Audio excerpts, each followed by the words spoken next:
Well, in this video, we are going to study about the hydraulic brakes. So hydraulic brakes का जो concept है ये basically Pascal law of for transmission of the fluid pressure के ऊपर based है.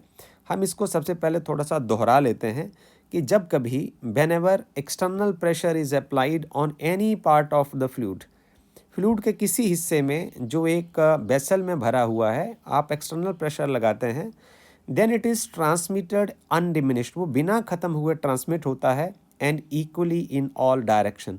इस concept का हम इस्तेमाल करेंगे हाइड्रोलिक ब्रेक्स के कॉन्सेप्ट को समझने के लिए. देखिए हमारे पास ये डायग्राम है कि हाइड्रोलिक ब्रेक्स कैसे काम करती हैं. इसमें एक टायर लिया हुआ है और एक टायर के एग्जांपल से हम आपको समझाने की कोशिश करेंगे.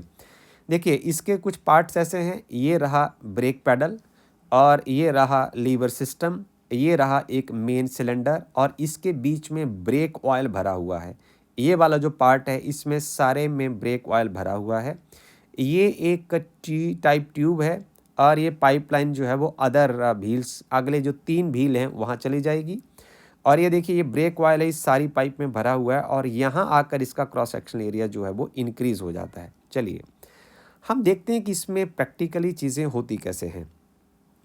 ड्राइवर क्या करेगा, ड्राइवर सबसे पहले ब्रेक पैडल से इसको दबाएगा और ये जो फोर्स ड्राइवर जनरेट करेगा अपने पैर से, वो इस लीवर सिस्टम की हेल्प से इस पार्ट को, इस पिस्टन को आगे की ओर धकेलेगा.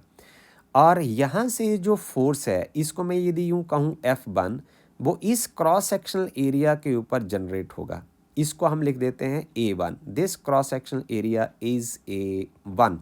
तो पास्कल लॉ के अकॉर्डिंग जो यहाँ जो प्रेशर जनरेट होगा वो प्रेशर होगा ये P, that is F1 upon A1. A by definition आपको पता है. फिर आगे क्या होने वाला है कि ये जो प्रेशर जनरेट होगा ये इस टी टाइप ट्यूब से सभी टायर्स की ओर इक्वली डिस्ट्रीब्यूट हो जाएगा, क्योंकि यही pascal law for the transmission of the fluid pressure है.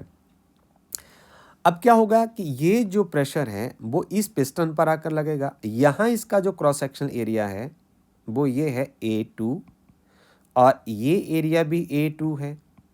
अब इन दोनों हिस्सों के ऊपर जो प्रेशर बनेगा वो क्या बनेगा, वो तो P ही रहेगा, बट फोर्स क्या होगा F2 अपॉन A2. अब आप ये देखेंगे यहाँ क्रॉस सेक्शनल एरिया इंक्रीज हो चुका है और आप जानते हैं ये एक्सप्रेशन कि हमारे पास है F2 is equal to A2 upon A1 into F1.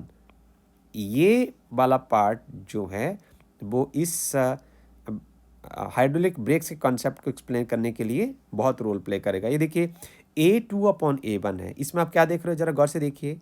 यहाँ A2 जो है this is very much greater than A1. What does this mean, इसका मतलब क्या होगा कि जो A2 अपॉन A1 का जो आंसर है वो 1 से बहुत बड़ा आएगा. As a result of this क्या होने वाला है, देखिए जी कि जो F2 है this is very much greater than F1. तो लार्ज क्रॉस सेक्शनल एरिया की वजह से मैकेनिकल एडवांटेज का वैल्यू 1 से बड़ा होने की वजह से हमें देखेंगे कि इस हिस्से के ऊपर फोर्स बहुत ज़्यादा लगेगा. और ये जो बहुत ज़्यादा फोर्स है वो क्या करेगा, ये जो पार्ट ऑफ द ब्रेक है इसको रेम के साथ सटा देगा और एकदम से चिपक जाएगा और आपका टायर वहीं का वहीं रुक जाएगा. इस हाइड्रोलिक ब्रेक के कंसेप्ट की सबसे बड़ी खासियत ये है, पास्कल लॉ की सबसे बड़ी खासियत ये है जो इस हाइड्रोलिक ब्रेक के सिस्टम में काम करता है. हमने तो आपको यहाँ एक टायर के बारे में बताया, पर इस तरीके से ये जो प्रेशर इस पार्ट से जनरेट होगा ये ना केवल इस टायर के लिए बट अगले जो 3 टायर होंगे गाड़ी के उनमें भी बिल्कुल इक्वली ट्रांसमिट होगा. जब इक्वली ट्रांसमिट होगा ये देख लीजिए, it will transmit equally in all direction. इसका मतलब आपका ब्रेक लगाने से चारों के चारों टायर एकदम से रुकेंगे. यदि ये प्रेशर आगे पीछे हो जाएगा तो आपके ब्रेक लगाने से गाड़ी आपकी घूम जाएगी और आप चोटिल हो सकते हैं, एक्सीडेंट हो सकता है. So this is a beautiful application of the Pascal law for transmission of the fluid pressure on hydraulic brakes. I hope that you have enjoyed this concept. Thank you.